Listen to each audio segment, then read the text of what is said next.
If beauty is in the eye of the beholder, then it is generally true that everyone would like to behold it at some point. Beauty can take many forms, and that much is especially true of SCP-056, also known by the appropriate title, a beautiful person.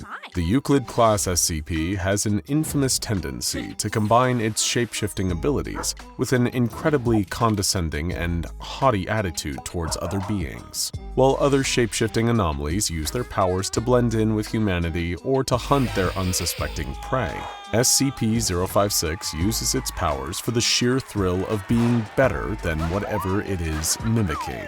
The question is, what is the true form of this beautiful person when nothing and nobody is around to see it? You might be familiar with the old phrase, if a tree falls in a forest and nobody is around to hear it, does it make a sound? Well, SCP-056 could have a variation of the phrase applied to it. What does beauty look like when there's nothing to compare it to? Or, in other words, what does SCP-056 do while alone in the containment chamber? The previous time the Foundation tried to sneak a peek at SCP-056 in its natural state, the clever researchers inserted a security camera into the room in the hopes of seeing the shapeshifter let its guard down. But SCP-056 was clever too, or at least audacious enough to mock the attempt, and transformed into a security camera of much higher quality and stared back. Additionally, the footage featured a glitch of low visibility to allow the transformation to take place unobserved. Perhaps in an effort to protect what passes for modesty for its arrogant self, SCP-056 never changes shape when it is being directly observed. While it would perhaps be a mischaracterization to describe SCP-056 as shy, the elusive nature of its true form has instilled a sense of wonder about it among many members of the Foundation staff. To be able to glimpse how SCP-056 behaves when left entirely to its own devices would surely be a memorable encounter. Could it be possible that 056 is even more beautiful than comprehension in its true and currently unknowable form, and that diminishing its own appeal down to merely being a step above its subject is just another extension of its insulting personality? Or could it be that all the bullying and shaming that SCP-056 participates in is simply a cover for the fact that it is deeply embarrassed by its own true appearance? It is entirely possible that mocking and proclaiming itself better than others is a defense mechanism and smokescreen to keep its fragile feelings and ungainly shape from ever being exposed. While it would be hard to discern if either scenario is the actual truth, both possibilities present an adequate incentive for any observer to want to glimpse SCP-056 all by its lonesome. The intrepid voyeur who might cast a private gaze on SCP-056 could find themselves in witness to a beautiful sight that would bring them to tears. Alternatively, it could confirm for them that all of the relentless teasing that had been endured by those in presence of SCP-056 could now be turned on the creature in a cathartic roast of revenge. With the assistance of hidden cameras, the Foundation may soon know the true limitations of SCP-056's shape-shifting ability. Of course, we couldn't let the so-called beautiful person know that it was being observed, so the new observation and security system was installed while 056 was distracted, using a stack of modeling magazines. These publications were placed on top of SCP-056 while it was in the form of a nicer couch than the one the Foundation had placed inside of its room. The mobile task force agent that placed the magazines knew what to expect. As SCP-056 promptly shapeshifted into a buffer and more toned version of the agent while holding the magazines, SCP-056 proceeded to make a series of disparaging comments about the original MTF agent's jawline, as well as implying that there was a dissatisfaction in his marriage, which stemmed from the fact that his spouse no longer found him attractive. Despite going in knowing that this kind of verbal abuse was an occupational hazard in the containment of SCP-056, the MTF agent had already been having a difficult day, and the shapeshifter's cutting comments stripped straight through his psychological armor. With tear-stained eyes and flailing limbs, the offended Mobile Task Force agent ran out of the containment unit weeping like a child. As the door auto-locked behind him, SCP-056 laughed with great hilarity at its successful torment of the man. The extent to which the beautiful person delighted in emotional damage could not be understated.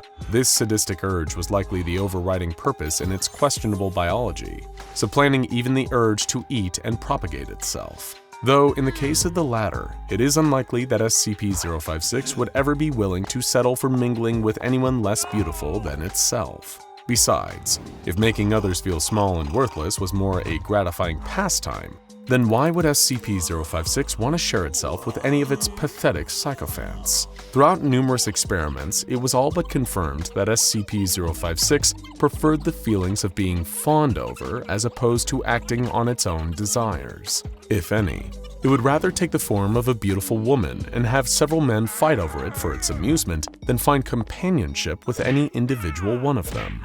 The only other desire that seems to put SCP-056 into action is its competitive streak, which seems to be part of the motivation behind its shapeshifting. Now that it was on film with the imperceptible camera, SCP-056's brazen drive to be the best was on full display. It flipped through the pages of the various modeling magazines that had been left for it, disappearing behind furniture and reappearing in new shapes, mimicking the human beings depicted within. The looks of each of the stunning, gorgeous clothing models were somehow improved upon when SCP-056 put its own spin on them. It was as if SCP-056 had a way of pinpointing the exact flaws that the models themselves would have wished to wash away, even without having any in-person interaction with its subject. Even minute details like the size of eyes and eyelashes and the glossiness of hair were easily altered to create a more appealing persona. The research staff watched on in rapt amazement, all but forgetting that the purpose of this new surveillance plan was to sneak a peek at SCP-056's true form. It seemed even more distant, as SCP-056 flounced around the containment unit, shifting from model to model in an extravagant show of vanity. At one point, 056 even turned into a higher quality magazine, with pages filled with highly informative and exhilarating articles on a variety of subjects. The observing staff dared not turn their eyes away from the camera. The shared excuse through the room was that at any second, SCP-056 might reveal something new that would be groundbreaking for the research of the anomaly. And it was at least partially true, since the beautiful person did have more to reveal, and the staff was more than eager to see. "Send in another magazine," said Dr. Carty, wiping the sweat from his brow. "Do it." A series of solemn nods spread through the room, and from the depths of the office's collective stash of personal materials, a new magazine was found and agreed upon as the next phase of the plan to see SCP-056 bear it all. The contents of this magazine were to be kept strictly classified outside of the parameters of the test, both for the dignity of the Foundation staff and also for the monetization viability of SCP Explained. Rest assured, however, it was chosen for the ample potential of research material that it would provide when given to SCP-056. When the next guard dropped off the magazine, he endured a further barrage of insults and humiliation from 056, which had chosen to remain in the form of a beautiful model, as it deemed it would make the audible slings and arrows sting far more. With another guard's self-esteem destroyed, the secretive magazine had been planted and the real test was about to begin. SCP-056 approached the forbidden tome and perused its contents, taking its sweet, delicate time with each page turn. From their vantage point in the surveillance room, the research team was overcome with anticipation. It was only a matter of time until SCP-056 took on its spiciest form of all, which would obviously be its true form, after all. Yes, that is indeed what they were all waiting for. Pick your jaw up off the floor and pay attention. Of course, unbeknownst to all of the onlookers, SCP-056 had been aware of the presence of the tiny camera from the beginning. The anomaly had a sixth sense for when it was being perceived, no matter how minuscule the apparatus or how inconsequential the viewer.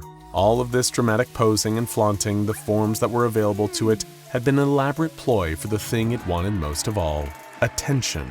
If it led on that this was part of its plan, SCP-056 ran the risk of discouraging its peeping audience. To many seekers of beauty, there were always more enticing about the idea of seeing something that wasn't meant to be seen, and SCP-056 knew this instinctively.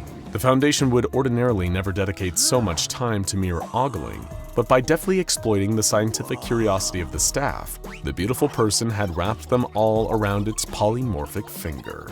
But apprehension and hype alone could not keep the performance entertaining forever. So 056 made things move along by taking on the form directly from the pages of the sorted magazine. Specifically, the middle 2 pages, aka the centerfold. The entire research team was dazzled, unable to pull themselves from the monitor. For some of them, this was the greatest workday that they had ever experienced. In its centerfold form, SCP-056 winked coytishly and strode around the containment chamber, giving the research team an eyeful of itself from every beautiful angle. It had them now.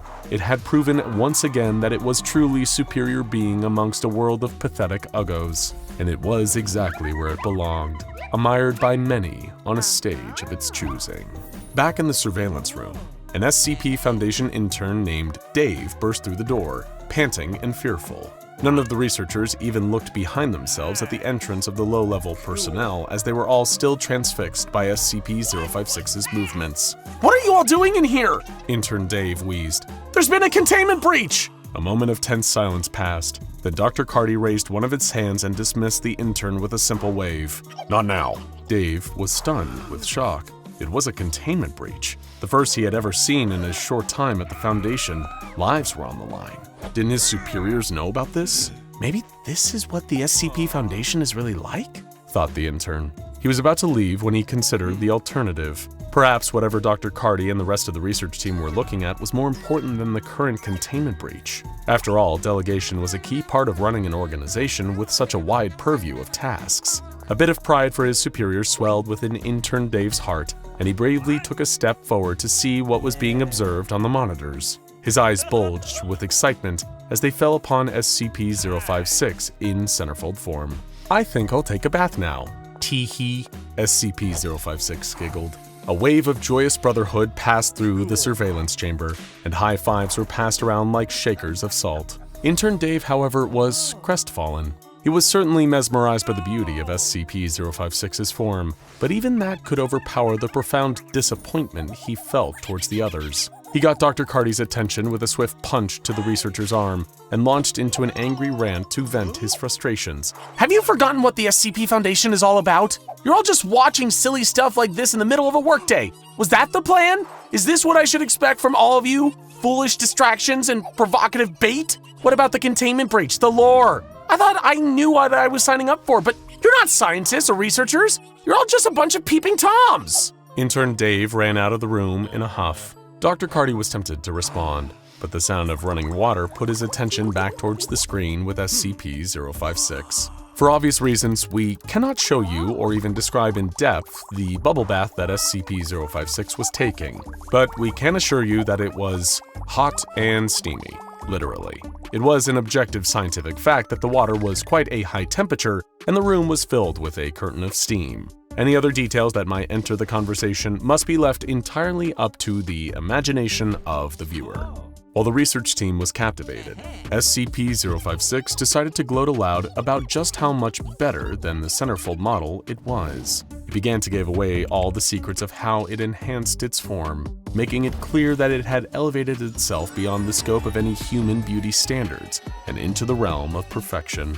And then, as it rose from the tub and grabbed its towel, SCP-056 looked directly into the camera. "I hope you all enjoyed that as much as I did," SCP-056 said in a sultry voice of the centerfold. A glitch in the system followed, and immediately after, the containment chamber had 2 bathtubs inside of it, one of which was of an obviously much higher quality than the first. The researchers stood at attention, realizing that this entire time there had been no new discoveries waiting for them. SCP-056 had strung them along for an ongoing performance that wouldn't add anything useful to the data logs of the anomalies file. By God, that intern was right about us. Dr. Carty slammed his fist onto the console of the surveillance system, his body filled with tension and high blood pressure. What have we become? The research team departed swiftly to go and assist the rest of the site with whatever containment breach had thus far escaped their notice. The risks of working with such a wide variety of SCPs was that dedicated attention to each was often in short supply.